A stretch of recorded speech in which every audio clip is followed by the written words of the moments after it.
La filosofía de la salud. No, ¿qué es la filosofía de la salud? Es una pregunta muy importante. ¿Y por qué la filosofía de la salud es un tema sumamente importante para nuestro tiempo? Porque el 95% de la población mundial está enferma o padece de una enfermedad, que es lo mismo. Entonces, un problema global. Al ser un problema global, tenemos que abordar desde la filosofía. ¿Y por qué desde la filosofía? Porque la filosofía estudia la totalidad y dentro de la totalidad está el ser humano. Y cuando hablamos del ser humano, estamos hablando del ser biológico, social y espiritual. Aquí tenemos a un niño, puede ser un recién nacido, que vino al mundo con esperanza, con posibilidades, quizás en potencia puede ser un hombre bueno o malo, pero lo bueno y lo malo lo pone el ser humano. Entonces puede reducirse a puntos de vista. Entonces ese tema no es bueno tocarlo. Vamos a hablar más bien que este ser vivo aquí que vemos dispuesto a la vida, lo que nos llama la atención es el tamaño de su cerebro, ¿no? Es proporcionalmente más grande que se puede decir hasta de su cuerpo, ¿no? Y, y ese volumen exageradamente grande, tiene una explicación. Y es un privilegio del ser humano tener un cerebro que pesa 1 kilo, dice, vamos a ver. Pero lo curioso está en lo siguiente. Vamos a ver ese cerebro en esta imagen. El cerebro aquí tiene 3 partes. Esas 3 partes tienen 3 colores, el color amarillo, color naranja y el color rojo. El color amarillo representa al cerebro antiguo, el color naranja al cerebro medio o al mesodermo y el color rojo a la corteza cerebral, al neocórtex. Entonces aquí tenemos 3 partes en el cerebro. Estas 3 partes no es una casualidad, no es un accidente, tiene una explicación y la explicación está en el universo y eso lo vamos a ver. Por eso para entender la salud humana hay que entender al ser humano y cuando queremos entender al ser humano hay que partir de algo real y lo real es el cerebro, porque el cerebro no es el diseño del hombre.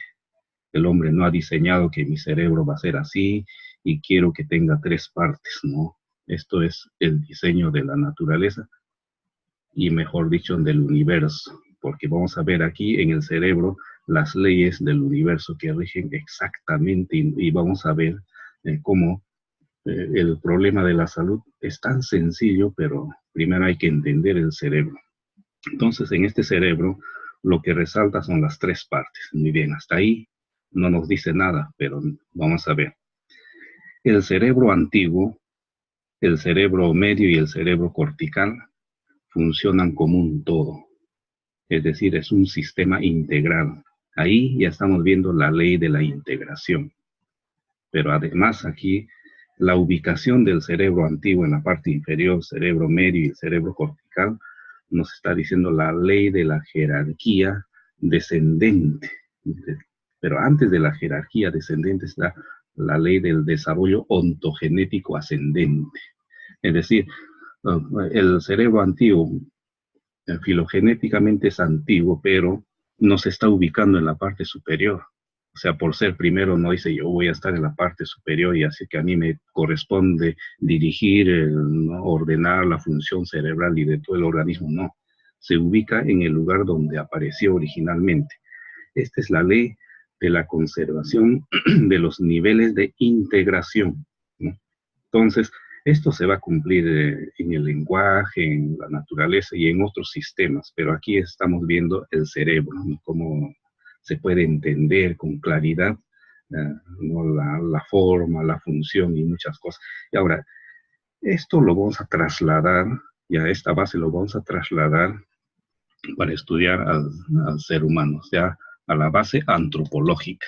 Entonces, el ser humano es un ser biológico, social y espiritual.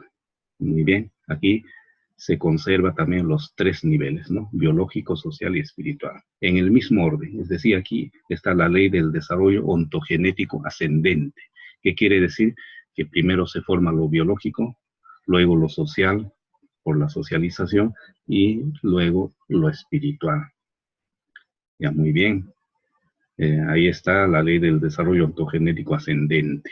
Se cumple en todos. No hay casos en que primero se formó lo espiritual, después vino lo biológico. No, eso no lo vamos a ver ni se ha visto nunca, porque el universo tiene sus leyes y se cumple. Y lo que no se cumple no existe simplemente, ¿no? Ahora vamos a ver la otra ley, la ley de la jerarquía descendente. ¿Qué quiere decir? Que así como la corteza cerebral influye decisivamente en la función del cerebro medio y el cerebro antiguo, porque hay esa jerarquía descendente, igualmente aquí en el ser humano, lo espiritual ejerce su determinación en la dimensión social y lo social en lo biológico, en el sentido, ¿no? El sentido social. Y esto hasta aquí nomás ya es suficiente como para darnos cuenta de muchas cosas. El mundo moderno se caracteriza por la materialización, por la cosa, por el predominio de la cosa. Y en función a ello ha desarrollado las ciencias físicas y la tecnología, y a partir de esta ciencia y la tecnología ha logrado darle sentido a la vida humana. Entonces, en ese sentido, ha descuidado, ¿no? Ha descuidado el desarrollo de las ciencias del espíritu, ¿no? La ciencia del espíritu está pendiente ahí, el desarrollo de la ciencia del espíritu.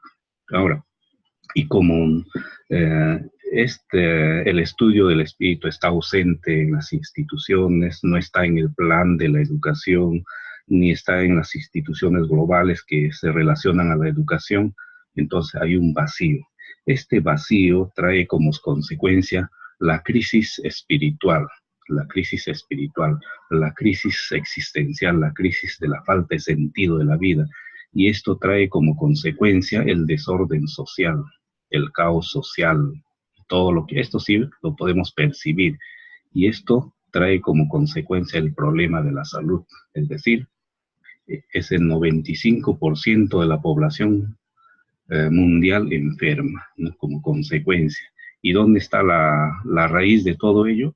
En la dimensión espiritual. ¿Por qué? Porque la ley de la jerarquía descendente dice que lo espiritual determina lo social y lo biológico. Y si lo espiritual está mal, también estará mal lo social y lo biológico. Entonces, ¿qué es la salud? La salud es el equilibrio biológico, social y espiritual del ser humano. Pero si no logramos ese equilibrio espiritual, no habrá salud.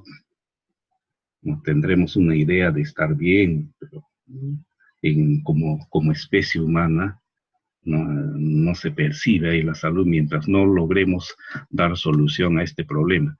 Entonces, presentamos aquí la salud como el equilibrio, pero en los tres niveles, ¿no? El equilibrio espiritual, equilibrio social y equilibrio biológico. Pero igualmente, siguiendo la ley de la jerarquía descendente, el equilibrio espiritual va a determinar el equilibrio social y el equilibrio biológico. Entonces, un simple razonamiento nos lleva, ¿no?, a una pregunta. Entonces, ¿cómo logro el equilibrio espiritual? Esta es una de las tareas de la humanidad y se ha intentado diferentes medios. Algunas civilizaciones lo lograron integrándose a la naturaleza y ahí está la clave, ¿no? La integración a la naturaleza, pero ¿cómo? ¿De qué modo? Esa también es otra tarea que requiere una actualización porque no en vano estamos en el siglo XXI, donde podemos hacer uso de todos los aportes que ha generado el ser humano en todos los ámbitos. La idea es sintetizarlo de nuevo y replantear, ¿no? Y así abrir el camino de conexión de la mente humana a la naturaleza. Entonces, para ello, la primera pregunta es ¿cómo logramos el equilibrio espiritual? Entonces, aquí viene la solución, ¿no? El equilibrio espiritual se logra por medio de las verdades universales. A veces se niega, ¿no? Se niega, pero ¿qué son verdades universales? Si eso es una suposición o simplemente no existe, ¿no? Y si decimos no existe, bueno, pues la consecuencia de que no existe es el desequilibrio espiritual y el 95% de la población enferma. ¿Por qué? Porque niega la verdad universal. Es que la verdad universal no solamente es un concepto, tiene relación con el universo. ¿Y cuál es esa relación? Tiene relación con los principios y leyes universales. En el universo también hay una jerarquía, o sea, la ley de la jerarquía descendente también se cumple en el universo. O sea, los principios y leyes universales determinan el sentido de las leyes científicas y de otras leyes. Entonces, aquí la clave es reconocer el valor de la ley de la jerarquía descendente para poder replantear el sentido de la educación. Y, y si hablamos de replantear, lo primero tenemos que hacer es emplear los principios y leyes universales en el plan de la educación del ser humano, para que las verdades universales entren en el sistema espiritual. Una vez que entra al sistema espiritual se logra el equilibrio, porque no puede haber eh, un equilibrio entre el ser humano, o sea, la mente humana y el universo, cuando en la mente hay ideas falsas o simplemente no hay verdades universales. Entonces, la mente humana no puede interactuar y tampoco puede integrarse al universo. Y si no se integra, está en desequilibrio. Y si hay desequilibrio, va a haber problemas sociales y problemas biológicos. En otras palabras, en la integración del hombre al universo está la solución a los problemas de la salud a nivel global.